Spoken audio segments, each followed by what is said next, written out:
Meu amigo, minha amiga, desejo a você uma boa noite, ou uma boa tarde, ou um bom dia, caso você esteja assistindo esse vídeo, essa mensagem que vou passar para você, e tenho a certeza que Deus ele vai falar muito no seu coração. Por que que Deus vai falar? A palavra de Deus ela nos ensina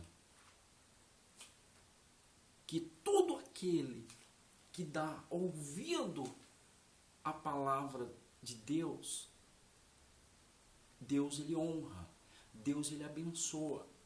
Então esse é um dos méritos que Deus deu para mim, usando o meio da tecnologia avançada, que cada ano se avança cada vez mais em levar a mensagem de Deus.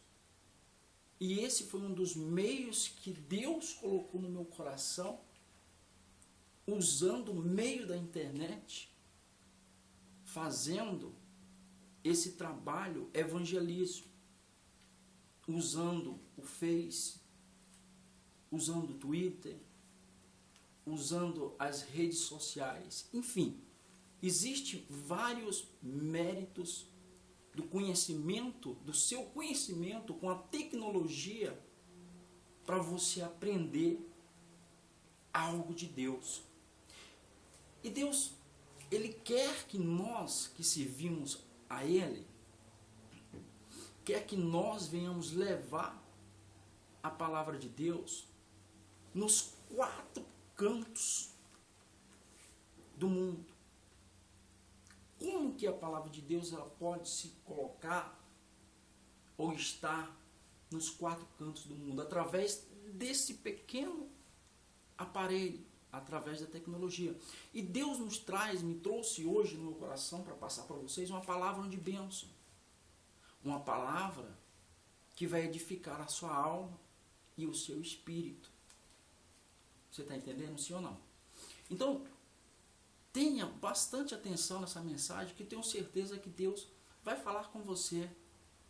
Porque a palavra de Deus ela nos diz, nós que servimos a Deus, os evangélicos, assim como já foi constatado que há mais de 75% do povo brasileiro são evangélicos.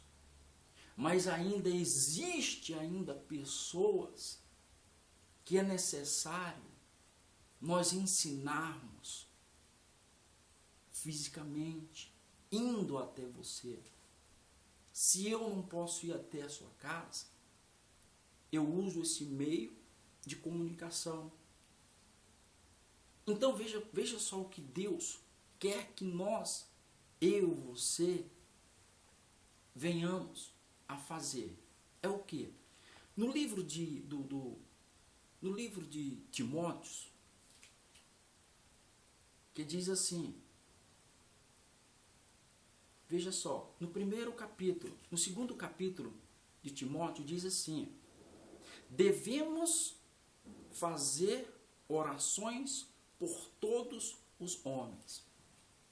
Veja só a prefácio, que diz assim, no primeiro livro de Timóteo, no capítulo 2, você que é evangélico conhece e sabe, você que talvez não conhece, ou você que talvez conhece a verdade, mas se tornou como aquele filho pródigo que saiu da casa do pai.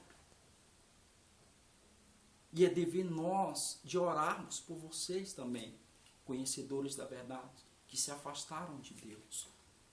Então diz assim: admoesto-te, pois, antes de tudo que se façam, de pregações, orações, intercessões e ações de graça por todos os homens. Ou seja, essa é uma das mensagens fundamentais que Deus quer que eu e você venha fazer o quê? Orações, de pregações por todos os homens, independentes quer seja a sua religião, a sua denominação, o seu credo religioso, Enfim, Deus não faz acepções de pessoas. Não importa se você é católico, se você é espírito, se você tem a sua religião, denominações, enfim, é dever meu, nós que somos que pastores, intercessores pela humanidade, é dever nosso de nós orarmos por você. E é o que nós estamos fazendo. Aí diz mais o texto, diz assim, no segundo versículo diz assim: pelos reis e por todos os que estão em eminências, para que tenhamos uma vida quieta e sossegada, em toda piedade e honestidade, porque isto é bom e agradável diante de Deus, nosso Salvador, que quer que todos os homens se salvem. Agora veja bem, o que quer dizer quando ele fala que nós devíamos orar pelos reis e por todos que estão em eminências? O segundo versículo ele fala claramente que é dever nosso de nós orarmos pelo os governantes do nosso país. Nós sabemos e nós veamos bem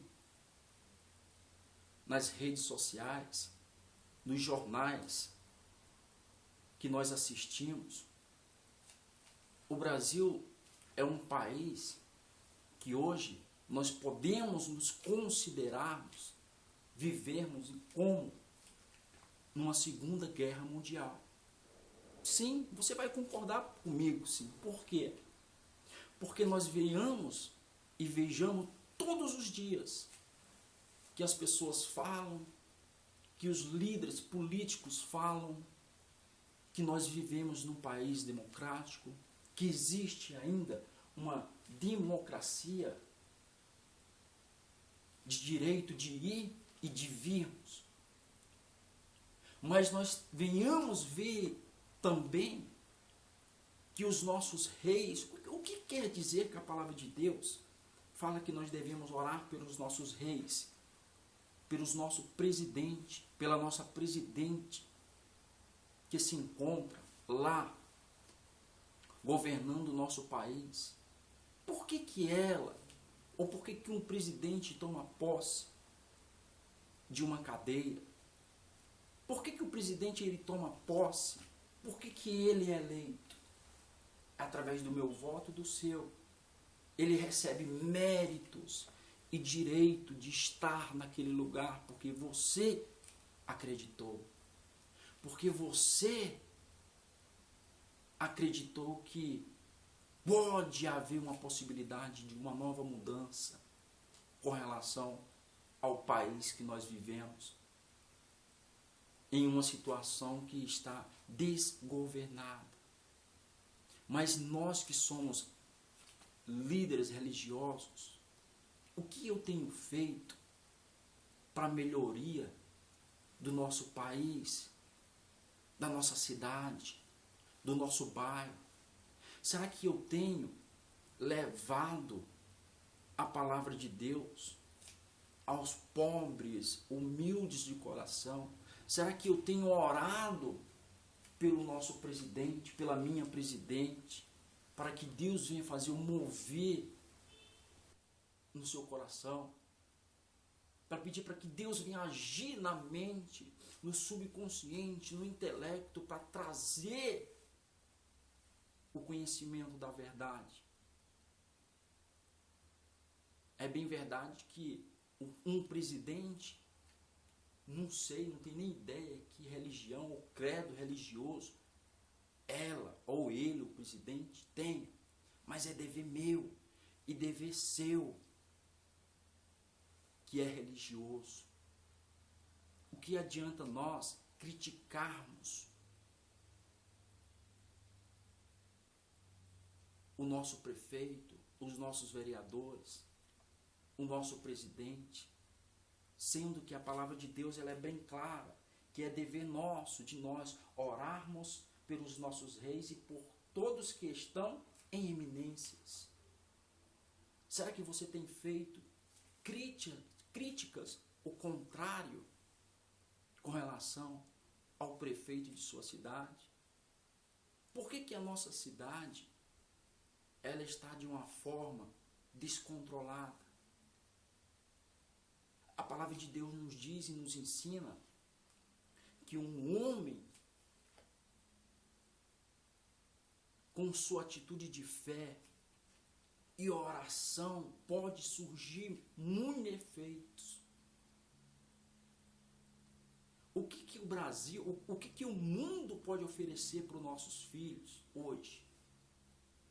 Você pode abrir a sua emissora de TV na sua casa depois do horário de pico, das 18 horas.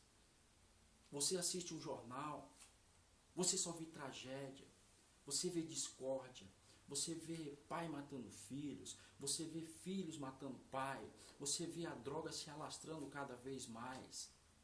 Você vê que os nossos governadores, você vê que os nossos líderes políticos se encontram em situações precárias. Quantos são as reuniões?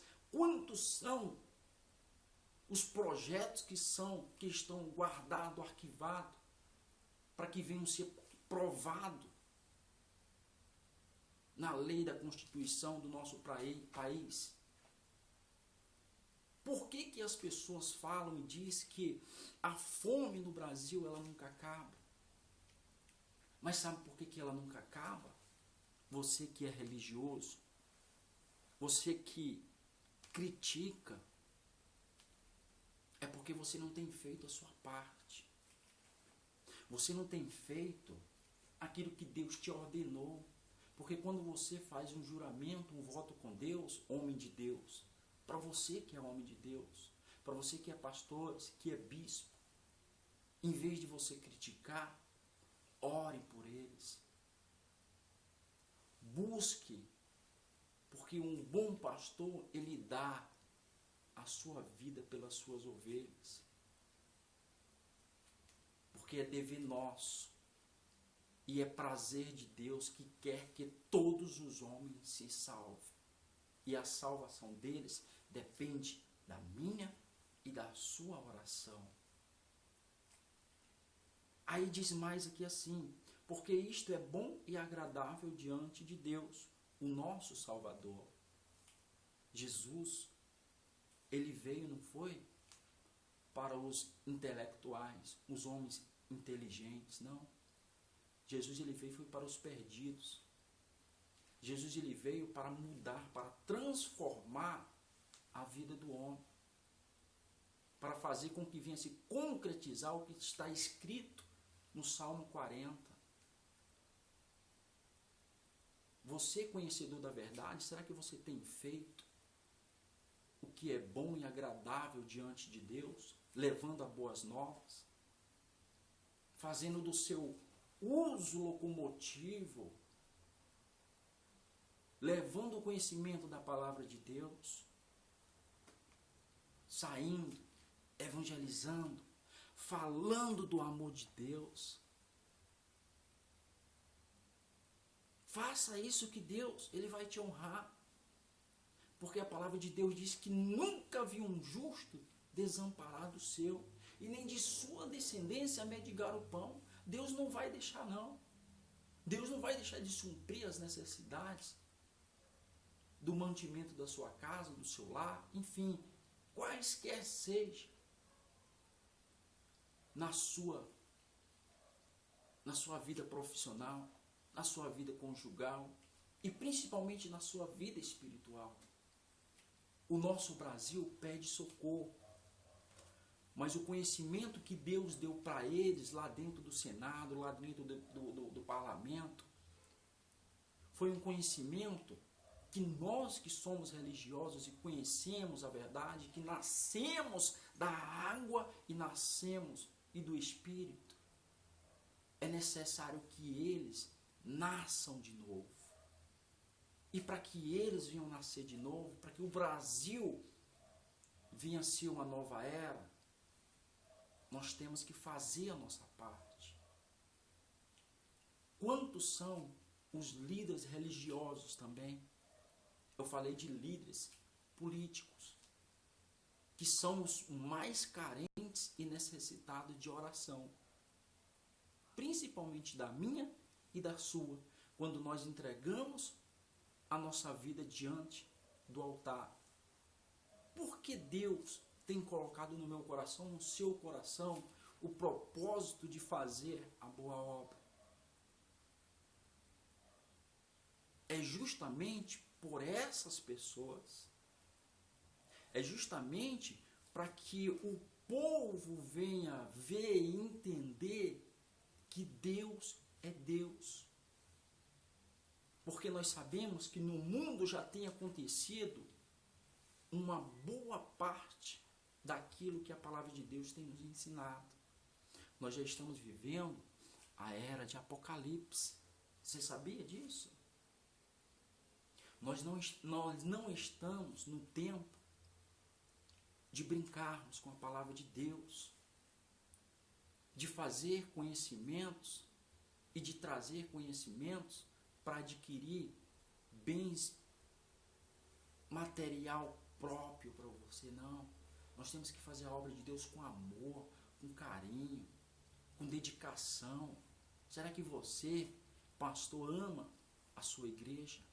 Será que você tem amor próprio da sua vida? Será que o seu eu tem crescido no seu coração? Porque uma das fatalidades que Deus mais se entristece é do homem que entrega a sua vida diante do altar e deixe de cumprir o cumprimento que Deus ordenou para que eu e você venha fazer. É a mesma coisa quando um médico se torna e recebe o seu diploma, ele faz um juramento de honrar aquele diploma, de honrar aquele cumprimento que Deus deu para ele com o seu conhecimento. Quantos são as pessoas que estudam, passam noites e noites estudando para alcançar um diploma e honrar o seu compromisso? Assim é nós também. Porque Deus, ele não te chamou para ser mais um no meio do povo. Deus, ele te chamou para fazer o quê? Para fazer a diferença. Será que você tem feito a diferença? Será que você tem feito o que Deus chamou? Porque a palavra de Deus, ela nos ensina que aquele que põe a mão no arado, ele não é digno de olhar para trás. Se você tem olhado para trás, não se turbe o vosso coração. O seu batismo ainda prevalece. É só descer de novo. Busque, renove a sua energia. Renove com que o Espírito Santo ele venha descer sobre você e venha se tornar um homem forte, uma mulher forte para levar a palavra de Deus. As pessoas falam aí que diz assim, é um tema que é muito falado nas religiões. O cair é do homem, mas o levantar é de Deus. Sim, eu concordo plenamente com você, com essa frase, que o cair é do homem, mas o levantar é de Deus. Mas quantas são as vezes que eu ou você tem caído? Quantas são as vezes você que é religioso tem feito algo que desagradou a Deus e você, sabendo e tendo a certeza que poderia refrear? A palavra de Deus nos ensina, meu religioso, você que é religioso, que Jesus ele vai vir, você sabe. Eu poderia muito bem falar vários e vários temas com relação à palavra de Deus para estimular ou trazer lembranças de versículos e capítulos para você. Mas não vou fazer isso não, sabe por quê? Eu não vou fazer isso porque Isso não é mérito de homens que levam a palavra de Deus com sinceridade, não transmitindo para as pessoas lá fora um religioso, um fanático. O que adianta eu mostrar para o mundo inteiro que eu sou conhecedor da palavra de Deus e eu não faço dela praticar? A palavra de Deus diz que a palavra mata, mas o Espírito vivifica. E muitos estão se fortalecendo em conhecimentos da palavra. Eu não vou dizer que sou contra a pessoa que estuda para fazer uma teologia, para fazer um estudo mais aprofundado. Eu não estou dizendo que eu não sou contra isso. Não, eu concordo plenamente. Mas será que vai adiantar eu procurar ter conhecimento